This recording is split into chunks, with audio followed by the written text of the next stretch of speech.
Section, పిల్లల ఆట పాటలు, సో ఇలా ఇవన్నీ మిక్స్ చేసి ఫన్ అండ్ ఎంతూసియాజం తో ఈ ఈవెంట్ అంతా కంప్లీట్ గా ఎంటర్టైనింగ్ గా చేద్దాం. సో మీ అందరూ దానికి రెడీయా?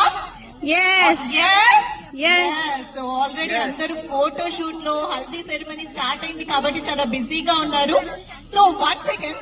సో హల్దీ సెరమనీ అనగానే ఫస్ట్ మనం గుర్తు పెట్టుకోవాల్సింది ఇది లీగల్ గా రివెంజ్ తీసుకునేదే. సో ఎవరికైనా హల్దీ పూయొచ్చు, ఎంతైనా పూయొచ్చు. సో అఫీషియల్ లీగల్ హల్దీ పూసి మన రివెంజ్ తీసుకునే డే అని గుర్తు పెట్టుకోండి.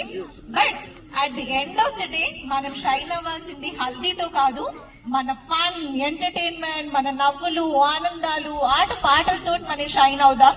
So let's begin. So with this official haldi ceremony followed by photo shoot, తర్వాత మనకి చాలా ఫన్ అండ్ ఎంటర్టైన్మెంట్ కండక్ట్ చేయడానికి నేను రెడీగా ఉన్నాను.